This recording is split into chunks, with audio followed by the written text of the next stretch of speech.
छोट थिला बेले गाँव में जहाँ भी पूजा पर्वाणी होता है ठाकुरंग पाखरे भोग लगाई मो माँ तैयारी करती नड़िया लड्डू गुड़ देकी तैयारी करती आउ खाइबाकू भारी स्वादिया लगे। मु आज सेही नड़िया लड्डू को आपण मानक सहित शेयर करबी परफेक्ट मेजरमेंट सहित। बिल्कुल भी नड़िया लड्डू टाणा हेबनी कि खोली जीवनी, बहुत दिन पर्यंत आकु आपण माने स्टोर करके रखि पारिबे। तेबे आज रो वीडियो को पूरा देखंतु। आशा करबी कि आज रो रेसिपी आपण मानकू निश्चय पसंद आसीबो। वीडियो भल लागिले लाइक करबे, शेयर करबे। चैनल रे आपण जदि नुआ ताले प्लीज सब्सक्राइब करनेबे।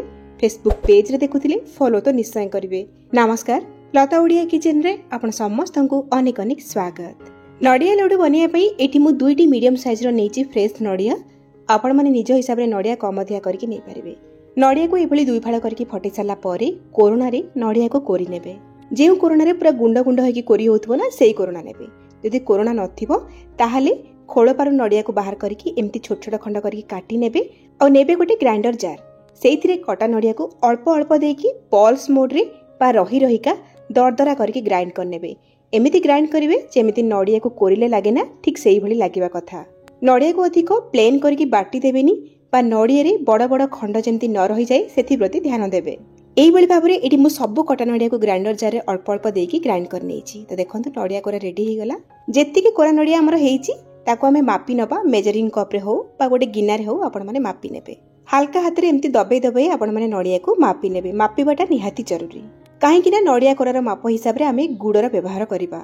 दुईटी मीडियम साइज रो नड़िया रु एठी मोर 4 कप नड़िया कोरा तयारी हैला। 4 कप नड़िया कोरा पई आमे 2 कप गुड़र व्यवहार करिबा। तो गुड़ को मध्य आमे मापी कि नबा। एई भली गुंड गुड़ नै परिबे नाइ। जदि एई भली टेला गुड़ थिबो आपण माने ग्रेटर रे ग्रेट करकी बा गुंड करकी नै परिबे। नड़िया कोरा रे जदि गुड़र परिमाण कम हे गला ताहले नड़िया कोरा रे पाग आसीबनी, बांधी हबनी नड़िया कोरा। आउ जदि गुड़ आपण माने अधिका नै जिवे ताहले खाइबाकू भल लागिबनी। तो गुड़ को एई भली मापी कि नेबे। तो एठी मु गोटे कप नेछि गुंड गुड़। आउ जो गुड़ को एबे कोरिथिली ना सेइथिरु नउछि गोटे कप। प्रथम कप गुड़र कलरटा अधिक डार्क थिला, सेति पई मु 2 प्रकार गुड़ को मिसै कि नउछि, जहा द्वारा हमर नड़िया लड्डूर कलरटा भल आसीबो। आपण माने जे कोनोसी गोटे प्रकार गुड़ एठी नै परिबे। एतिकी ध्यान रखिबे जेतिकी आपनकर नड़िया कोरा हेतिबो तार अधा आपण माने मापी कि गुड़ नेबे। जो जगह नड़िया कोरा को मापिबे सेही सेम जगह रे गुड़ को मापी कि नेबे। जो जगह आपण माने लड्डू बनेबे सेही सेम कड़े नै जिबे आ सेइथिरे गुड़ नड़िया को हाथ रे भल भाबरे एम्ति चकटी नेबे। एमिति करबा द्वारा नड़िया गुड़ भल भाबरे एकाठी मिसि जिवो और नड़िया लड्डू बनेला बेले आपनको कम समय लागिबो। और ता छडा एई प्रोसेस रे आपण जदि लड्डू बनेबे ना आपनकर लड्डू बहुत बढ़िया बनिबो। नड़िया गुड़ को गोली सला परे एई भली पानी पानी आपनको लागिबो। एबे हमें कड़ाई को फ्लेम ऊपर बसेबा। फ्लेम को मीडियम हाई रे रखिबा आ आको भल भाबरे गोलेबा।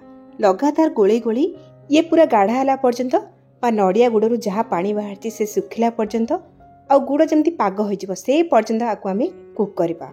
आको आपण माने छाड़ी कि जिबेनी, लगातार एई भली गोळुथिबे आ एमिति रे ये अति शीघ्र गाढ़ा होई जिवो। गुड़ नड़िया गरम हला परे आपनको अधिक पानी हला भली लागिवो। तापरे आस्ते आस्ते जहा भी पानी बाहरची से सुखी जिवो। एई भली किछि समय रांधिला परे एठी देखि पारुथिबे आग अपेक्षा जो एक्सेस पानी बाहरतिला ना से सुखी आसलानी आ गुड़ रे मध्य हल्का हल्का पाग धरिबा स्टार्ट हलानी। एबे हमें गैस रो फ्लेम को स्लो कर देबा। स्लो फ्लेम रे एई भली आउ किछि समय को रांधिबा। आ एपटे गोटे छोट पैन गरम करबा। सेतिरे गोटे बड़ चामच दबा गुआ घी गरम हे गला परे दबा किछि कटा काजू और किछि कटा आलमंड। आपण एथिरे कटा हेतिबा पिस्ता बादाम और किसमिस मध्य देई परिबे। आ आपण चाहिले बिना ड्राई फ्रूट्स रे मध्य आकु बनै परिबे। तो एठी काजू आलमंड हल्का भाजी हे गलानी। एबे हमें कोन करबा गैस रो फ्लेम को ऑफ कर नबा आ घी सहित आलमंड काजू को हमर नड़िया गुड़ रे देदबा। आ गोळै नबा भल भाबरे आउ किछि मिनिट आकु रांधिबा लो फ्लेम रे। जेतेबेले ये हेई आसीबो बा गुड़ भल भाबरे पाग धरि जिवो देखिबे कड़ाई रु ये छाड़ी आसीबो आ गोटे जगह रे गदा हबो एई भली भाबरे। आ भल कलर आसीबा सहित साइन मध्य आसीबो।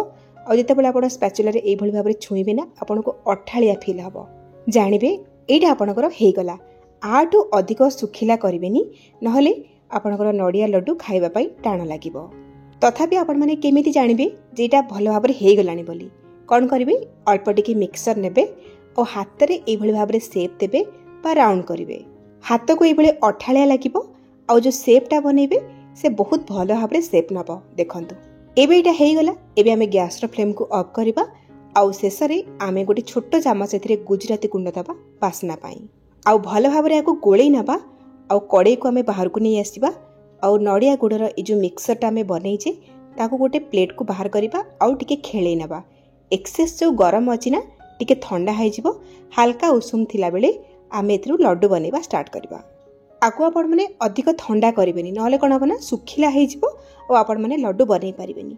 लड्डू बनैबा आगु पानी हाथ बा टिके घी हाथ होइकी आपण माने लड्डू को बनैबे आउ छोट बड़ जो साइज रे लड्डू बनैबार थिबो सेतिकी पोर्शन हाथ रे नेबे आउ एई भली दुई पापुली मझिरे रखिकी गोल कर नेबे। देखंतु प्रथम लड्डू एठी हमर तयारी हे गला। एई भली भाबरे मोडी सब लड्डू को तयारी कर नेछि। एई भली भागमाप सहित आपण जदि नडिया लड्डू बनैबे ना खाइबा को टेस्टी लागिबो, जमा भी टाण लागिबनी, खाइबा को भितरु नरम लागिबो आउ एहा को आपण माने 15 दिन पर्यंत रखिकी खाइ पारिबे। तेबे बनांतु, केमिति लागिला आपणक अनुभूति मो सहित शेयर करंतु। ताले आज पाई रहउची पुणी आसीबी आ गोटे नुआ रेसिपी नेकी। से पर्यंत रहिली नमस्कार, बाय, जय जगन्नाथ।